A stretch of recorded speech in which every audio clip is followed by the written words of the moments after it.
All right, back with another landscape from lizardlandscapes.com. Got a Southwest United States red rock motif, combining several different well-known landscapes into one, so kind of a medley. So very different project here. We've got the water feature just kind of abruptly stopping at a right angle in the middle of the diorama, and then on the lower right side, there's a portion of the diorama that's kind of breaking free from the confines of the rectangle. So a little bit different, but combining a whole bunch of different landscapes from Southwest United States. We've got the like natural arches,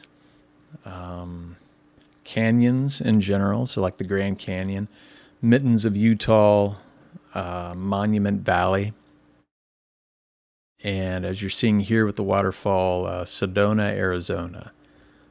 So let's go ahead and get started in creating this diorama. So as always, you want to make sure that you've got a professional dust mask. And here is just some early sketches. I always try to show this. You can see where the water feature is abruptly stopping in the middle. And this later sketch where the piece is kind of breaking free from that rectangle. And just another sketch here. So starting off with XPS foam, as I have been for years. And you can use a hot wire, obviously, to cut through this, but just showing you can do this also with a knife.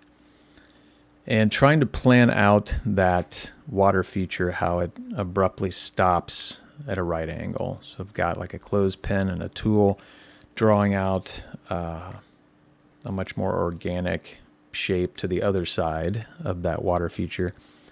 And then these kind of descending staircase sections where it's suggesting a canyon. So in this project, I really tried to utilize some leftover pieces. So in all these years, got these pieces where I can't really do much with them, or can you? So deciding to use a whole bunch of these leftover pieces to, in this case, build up that water area. So I'm going to draw out what I can see, trying to emulate the shape of that water section. So I've got a hot wire from the hot wire foam factory, and I'm near an open window, open balcony door to protect you from the fumes, but you want to wear one of those professional dust masks and fume masks. So this will go right into that water feature area, taking that flexible hot wire, trying to cut out that riverbed.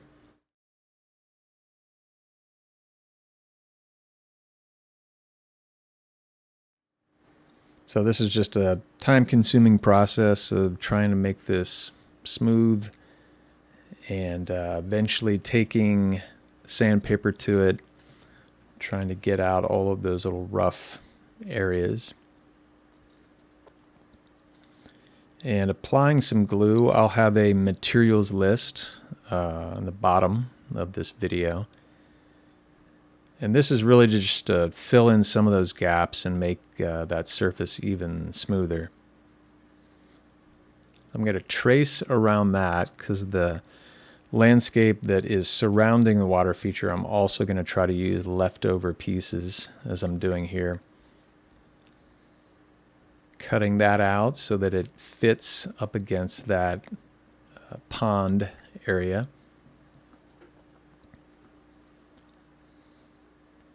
So I've got a whole bunch of leftover pieces that I'm kind of stitching together, a little Frankenstein-like. Then gluing that main water pond area into that rest of the landscape. So here I'm trying to create a thinner piece. So thinner than what the XPS foam comes in, or at least the batch that I bought. You can get it in a whole bunch of different thicknesses, but just to show you, you can do this with a knife. Just cutting all around this rectangle, wearing a thick pair of gloves just in case for safety. So using that thinner piece then to cut around, so this will butt up against that pond area. So cutting that out. You can see it from the other side, so I'm going to try to smooth out that ridge. So I've got a razor blade, and at some point you can just take sandpaper to it, but also taking a razor blade, trying to gouge into it, and then taking sandpaper to it to try to get that like sand dunes or weathered sandstone look. So that'll go right up against the water feature, so building up the back area where the water is actually going to fall. And looking underneath to try to draw out how much to cut out so that it'll be right up against that water area.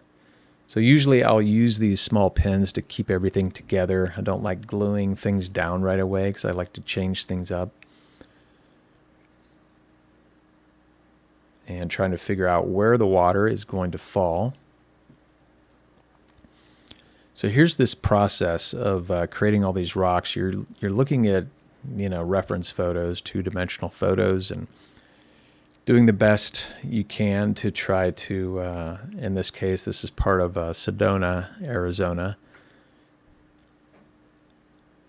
carving out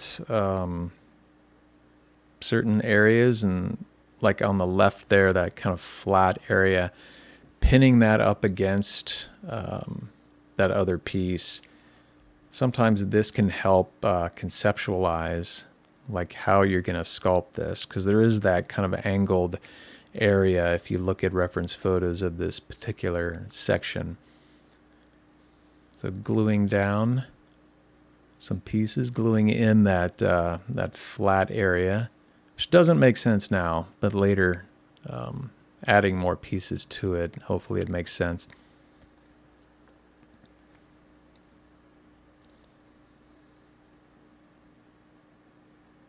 So even though in this part of Sedona, Arizona, there's not a waterfall coming out of there, I'm just kind of using an artistic license there.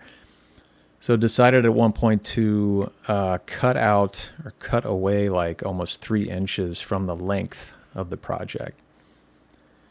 And drawing out that upper portion, this kind of river snaking through that area.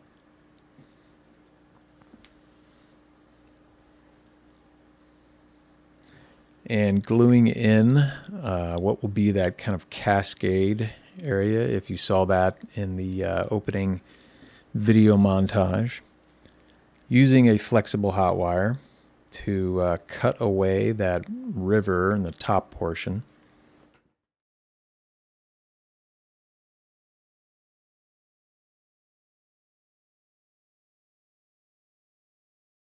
And gluing in some random pieces here and there.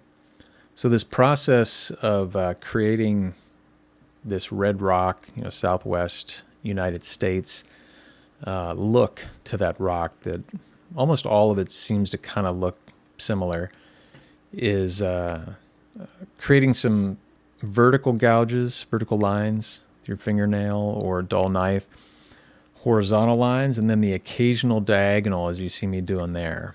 So that's what I kind of noticed when looking at reference photos, is that a lot of vertical lines, a lot of horizontal lines, looking back at the photos, and that type of pattern can really help in creating this look of that red rock. Sometimes the horizontal lines are closer together right there, as I noticed in reference photos.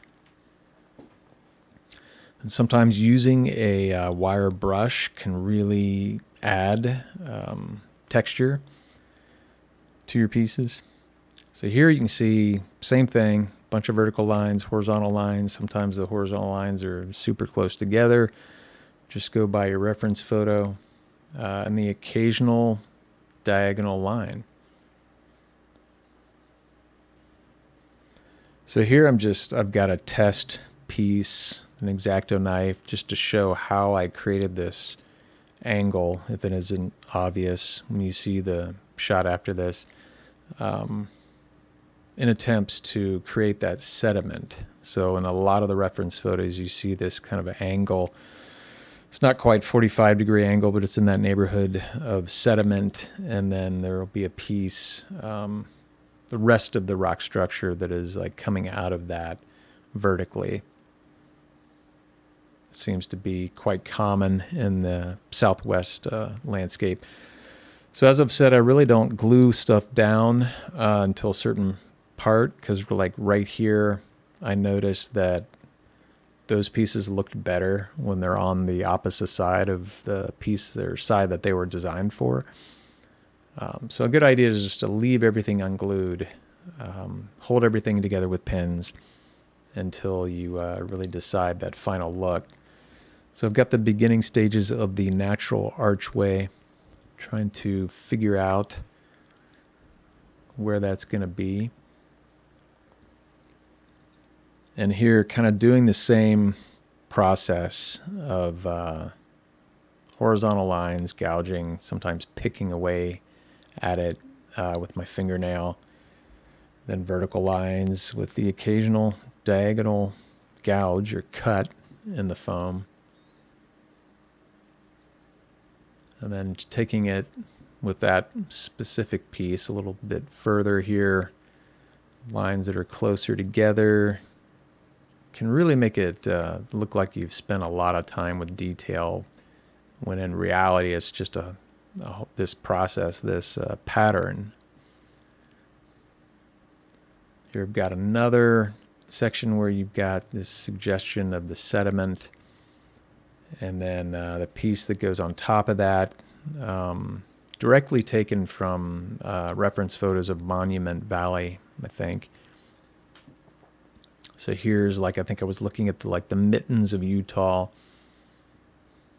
gluing down that little piece, suggesting the thumb and the mitten. So I'm going to trace around these, or the water feature, because I need to cut this piece out, because I need to create barriers for the resin to go up against that. So that piece will be cut out. I've got these poster board, kind of like a thick poster board. Those will be the barriers with packing tape up against it. So that piece has been cut out.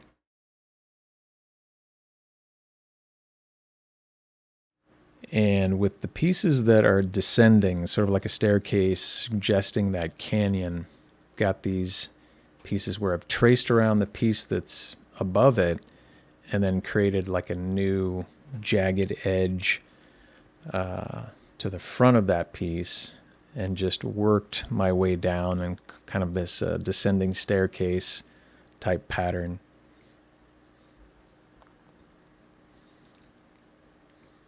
So trying to put all these pieces in place, and eventually you got to start gluing stuff down once you get to where you're happy with it.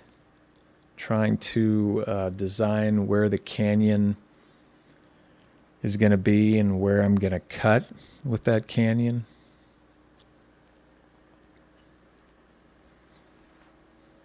Drawn out, like where, I guess in this case, the Colorado River is going to be going through there, cut those pieces out. And I do realize the scale of this is kind of messed up to combine all of these different areas in the same project, but let me know what you think about that in the comments. I'm going to keep cutting away at this to create that kind of staircase look. And then I need to apply glue to this pond area, because I know I'm going to be pouring resin in there. I don't want any gaps, don't want any leaks.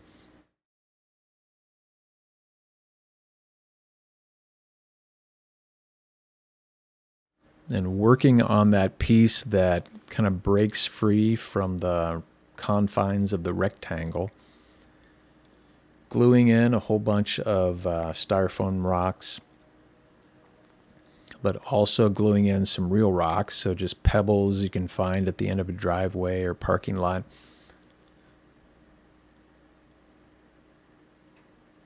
Here's a piece where that piece kind of suggesting Monument Valley, where using some glue, you really want this to look as if it's part of the landscape, that you didn't just glue this down. So applying some glue around the edges and then really trying to make it look as if it's part of that landscape. So using your fingernail or like a dull knife to extend some of this texture into where you just glued it down.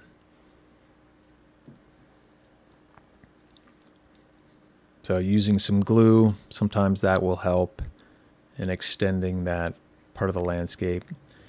And here it's really, I guess, a suggestion of Bryce Canyon with those formations. And gluing in the natural archway.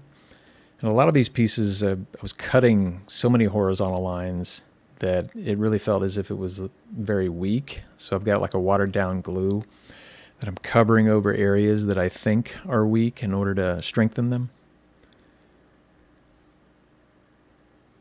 And then applying a sealant to, applied many layers of sealant to this pond area in the hopes that it'll be sealed up and I won't have any leaks from the resin. So time to start painting this. I'm going to paint it at first, just cover everything with a black. And I was using black and like a really dark indigo because I'd kind of run out of black.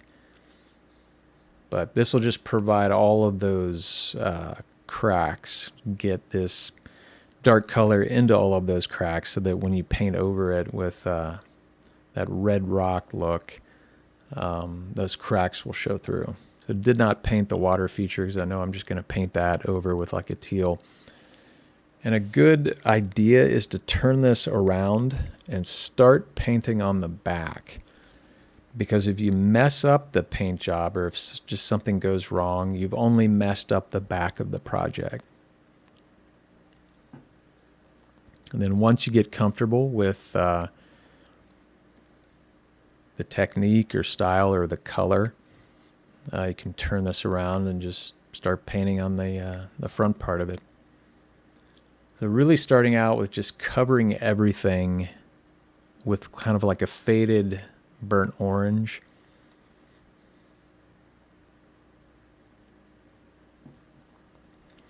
And also those pieces that I had to cut away for the barriers.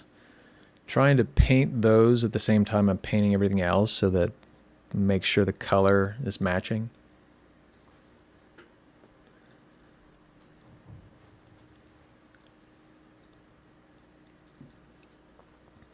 So I've got that first layer on, this kind of faded orange, and I'm going to dry brush a whole bunch of other red rock, earthy, clay-like colors all over this.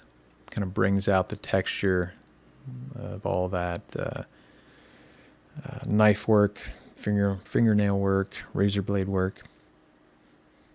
So painting over it with like a much lighter beige, and sometimes working towards like a more saturated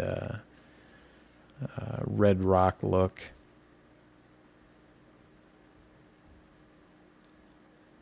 So be sure and watch this intermission. All right, time for another intermission. I talked about this same exact message in another video with a landscape that looks almost exactly like this as far as the design, but it was like a gray rock autumn themed landscape. So anyway, it's the same thing, but I've added to it a little bit at the end. So I talked a little bit about this subject in the canyon diorama, where I went over how I thought that it was believable that a canyon developed by accident over time with nothing guiding it but random chance. The same thing could be said for a landscape such as a waterfall. You have a giant boulder, maybe that falls from a higher point, or an asteroid that hits the Earth, creating a dip in the surface level. Water collects in that reservoir. Other random rock landscapes crumble and fall to collect at an area right next to the lake created. A big rock hits above to make another indentation where again water finds its way and fills up the upper portion. That upper portion catches water from a higher elevation point during the rainy season, and boom, you have a waterfall. All essentially small, random, purposeless changes over time that happen to create a scene that most people would agree is beautiful or majestic. No mind was required or decisions that had to take place in order for these unpredictable events to happen. And yet, when you look at the human body, forget about all the complexity and focus on the idea that random mutations in a living creature could never have made the decisions that had to have happened in order for certain features, such as eyesight, to come about. The point of this video is really to ask the question of what is more likely: accidental design that is somehow more advanced than what our most impressive computers or robotics to date can do, or that a mind had to be involved. With the two examples given, creation of a waterfall and creation of a human, evolution is essentially providing the same explanation for you as it does for the waterfall. Small, random, without purpose, mindless changes over time that happen to create something. Usually the response to this is that's just the God of the gaps argument, which is basically just because there are problems or gaps in the theory of evolution doesn't mean God is responsible. Or just because we don't understand something doesn't mean we should have God fill that gap and explain it that way. I think if you use the words intelligent design at first instead of God, it might sound different. I think there's a lot of people who have, for whatever reason, developed a bad image in their mind when they think or hear the word God. If he exists, why did he let this happen, etc. I'm just trying to get you to think of this in a different way and get you to truly examine unbiased, logical thinking when approaching this subject matter. I mentioned robotics earlier. Look at what's been produced lately. You can find some videos on the web. Fairly impressive what human beings have been able to make with robotics, and yet it pales in comparison to what random mutations through the evolutionary process has supposedly made. Doesn't this make you think highly intelligent humans aren't able to make anything even remotely comparable to what nothing supposedly made? I know some of you will still invoke the idea of God of the gaps, but I think at the end of the day, when you truly examine unbiased logical thinking concerning this subject, it doesn't add up to being on the side of random, purposeless chance. Now, I believe that Jesus Christ is the only way, truth, and life. I know what I've said doesn't go towards proving that Jesus is the only way, truth, and life, as I believe him to be. But sometimes you need to start with taking that step towards realizing intelligent design is the only logical conclusion one can make to explain our existence, and then move forward towards pursuing God. As I've said in other videos, don't you owe it to yourself to find out where you may or may not wind up upon leaving this world.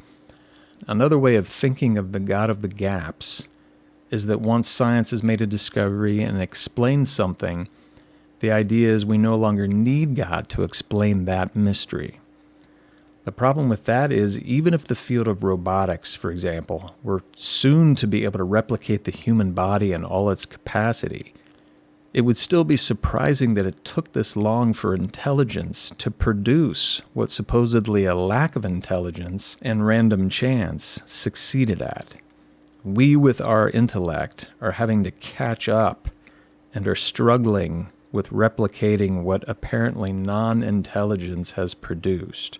Just as a mind was required to make all of the decisions it takes in the field of robotics, so is a mind required to make the thousands of more decisions it took to produce a human being. So I ask you this, are you not believing in creationism because you've actually taken the time to look into it? And after many weeks, months, or years of research, you don't find any validity to it? Or are you not believing in this because you don't want it to be true? There's a huge difference there. Most people spend more time researching where and what they're going to do on a 2-week vacation than they do for where they're going to spend forever when they pass away.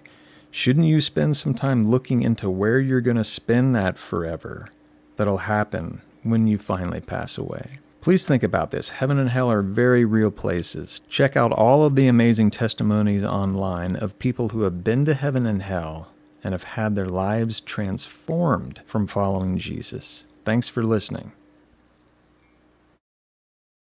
All right, so I'm getting the camera down to where I'm level, trying to be level with the layers in the rock, because I'm going to be painting some much lighter layers. So suggesting, if you look at reference photos, you'll see this, where there's like a much lighter sandstone layer or a much more saturated burnt red or orange. And I want that to continue or extend throughout the entire project. So have it kind of make sense. Like this layer is here, stand to reason that it would be also showing up or appearing in like the left side of the project. So there you can see that kind of lighter layer extending throughout that top portion. Did that as well with like a middle and like a bottom portion.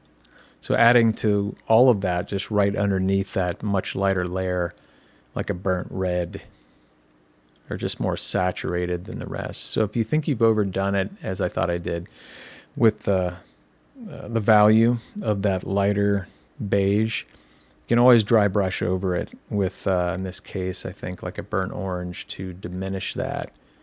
And you can just go back and forth on that until you get it to the right intensity. So painting the water feature, got just a straight teal. And painting also the upper portion where the river is. And then using different values, in this case of teal, where you're wanting to suggest a deeper portion of the water. So I've just combined teal with just a little bit of black. So using straight teal out of the tube, and also combining this with like a sandstone land color. And this is, I'm using acrylic. So as you know, acrylic dries super fast. So having to do this project or this section of it really fast, sometimes using a clean wet brush to blend between the two layers of color. But the goal being you need to have these different variations so it creates depth, but that each layer is kind of blending into the next layer. You can always start over and then finish it with dry brushing. But like right here, I think I'm using a clean wet brush. Doing the same thing with that top portion. And after everything is dried, if you think it needs more of like a blending, you can always dry brush in between the layers to get as seamless a transition and value as possible.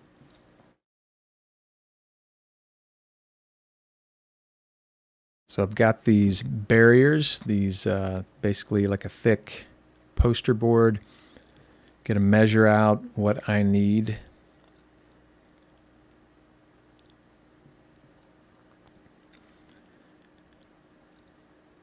And I'm gonna cover it with just plain packing tape. So you want the resin curing up against that tape. You don't want it curing up against the cardboard.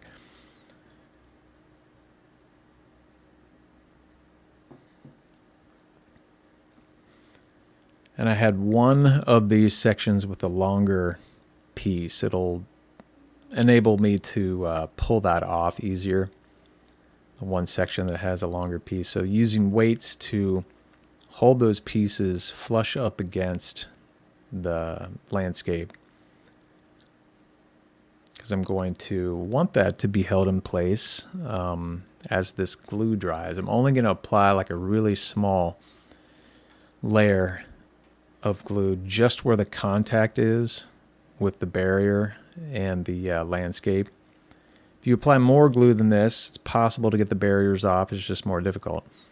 So once that has dried, just applying a water-resistant layer of sealant and letting these layers dry like 72 hours in between application to really get that water resistant finish.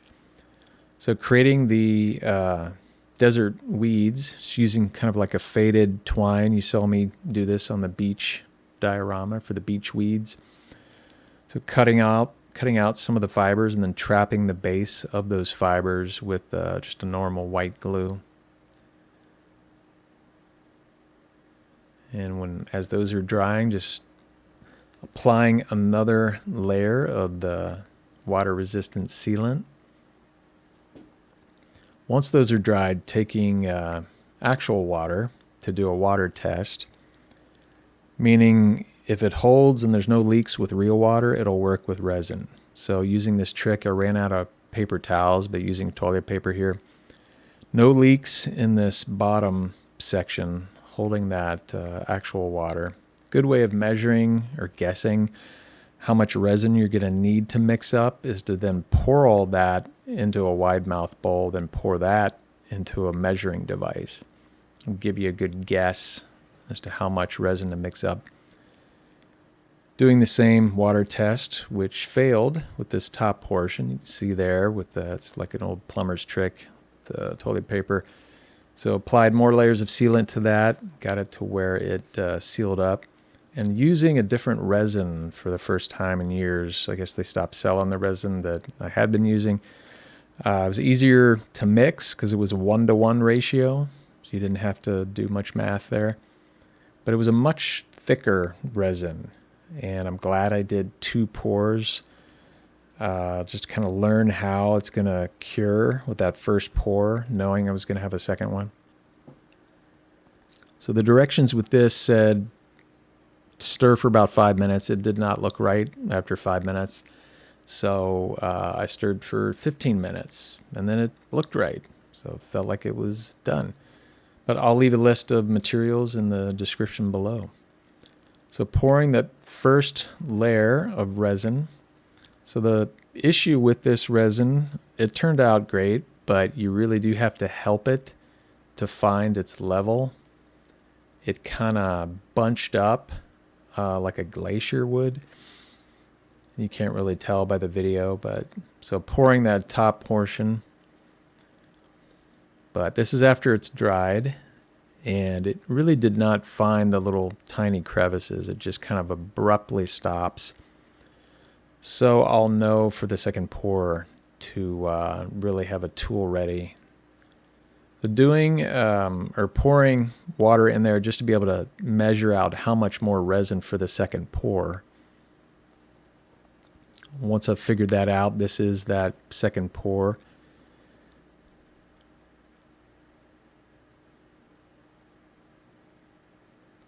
And using a tool, a popsicle stick, to try to make sure that just encouraging the resin to get into these little small areas to make it look as if it's the water has leveled out.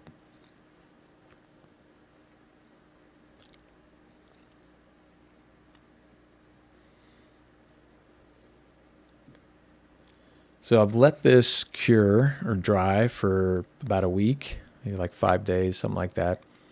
So this particular barrier, because I had that extra leverage as it extended out, way easier to remove than the other layer. This one, I knew it was going to be a little bit of a problem, so using a razor blade to kind of get it going. And it removed relatively easy, but just way more difficult than the other side. Then using a razor blade, there's always these little stragglers, little pieces of resin that kind of wick upward. Just removing those. So doing a little bit of touch-up painting for areas that should have the same red rock landscape color. And painting the tops of these rocks. So you've seen this in that other video that I did that this is based on. Check that out if you haven't. It's another waterfall, almost the same design, but it's like an autumn themed gray rock, Midwest landscape. But painting the tops of the rocks to try to really get that detail of the look of the rocks underneath water and the look above. So I'm trying to dry brush over the tops of those rocks. And measuring out the waterfall area using a substance that I will put in the materials list below. So I'm applying this onto a piece of wax paper and did a couple of different layers. We'll let that dry and install some desert weeds. So all of those little batches of faded green twine, I'm going to go ahead and install those. This also brings a little bit more color to the project to have this type of thing, to have the desert weeds. Applying some really small dollops of glue with some model railroad green foliage. So looking at reference photos, like where are these desert weeds at? So applying a high gloss glue to create those ripples that the waterfall would be creating in that water.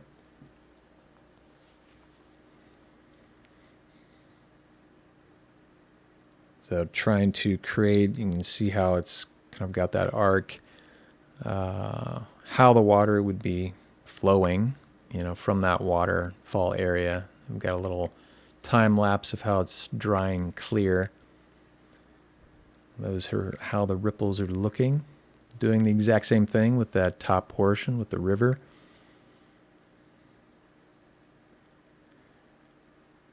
And usually I apply a second layer. So just for some odd reason doesn't look as good with the one layer. So doing the exact same thing. And using a pen with some white acrylic paint, trying to create that look of foam where the water is kind of lapping up against those rocks, using an X-Acto knife to remove some of that paint while it's still wet.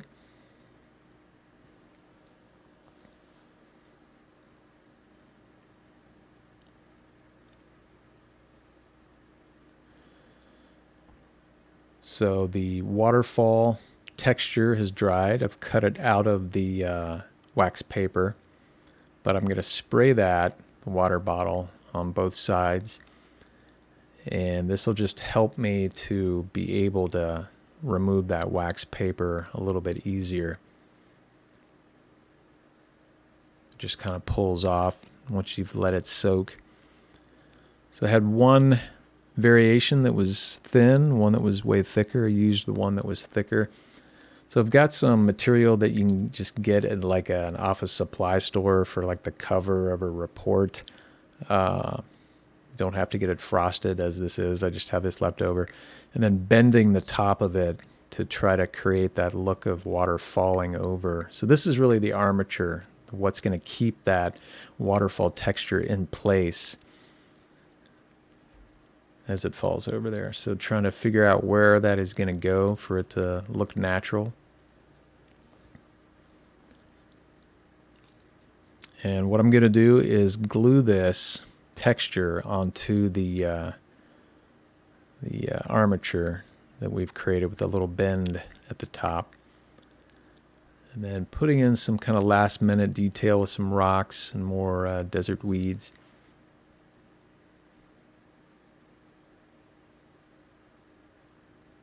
And then dry brushing onto the ripples, just some white acrylic paint. Should be quite a bit of white ripples, white foam down at the bottom where the water's hitting. Doing the same with the upper portion, and then taking a pen with white paint and just creating more ripples. Should be quite a bit of white water up at the top portion, river area. And finally gluing in that top piece. Have to glue that down before I glue in the waterfall piece because they're connected to the bottom water feature.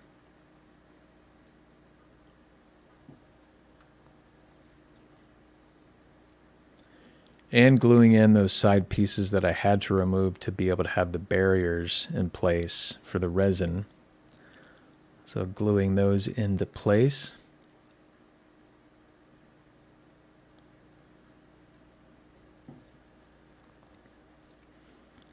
And applying some glue to the top portion of that armature and texture waterfall section, just so that it'll stick to that rock area. Gluing in some, or applying glue to the bottom of that as well. So I've got this base. It needs a base because of that weird section that kind of breaks free from the rectangle. Measuring that out.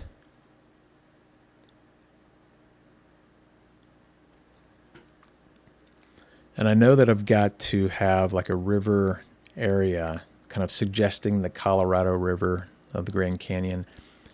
And so painting, there's no sense in painting the entire piece because it'll just be a little tiny section that'll show through.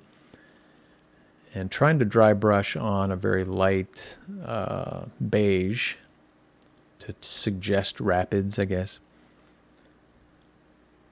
Then painting the sides of that base black to blend in with the black border. Putting in some of the same textured stuff it took to create the texture of the waterfall to blend it in better with that cascade area.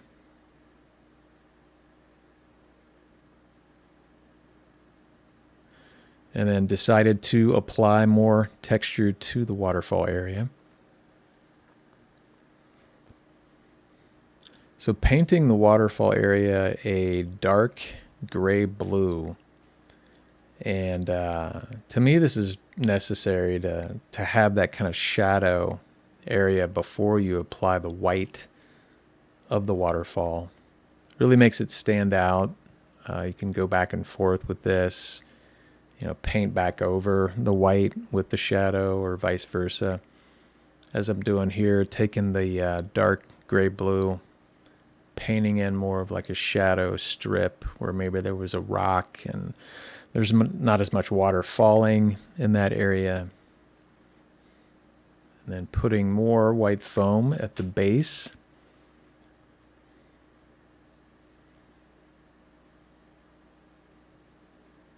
Having the white foam extend from the base of the waterfall. And then painting that cascade area. That was a little difficult to think of, like how should this look? Painting like the vertical, very small vertical area, that would be more of like a white foam, whereas I would think the cascade areas where it's more horizontal would not have as much foam.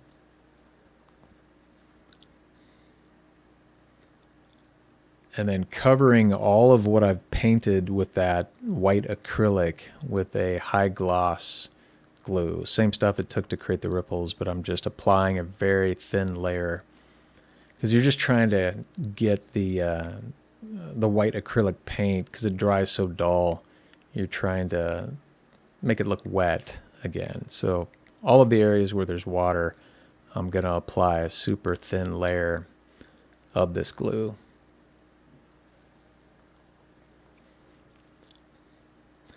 And then applying that same high gloss glue, very thin layer, to that area that is suggesting the river that's carving out the canyon.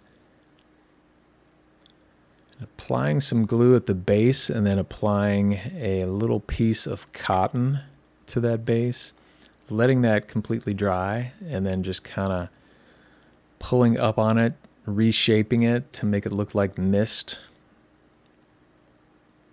And then doing a little bit of touch up all around the edges to reestablish this black border.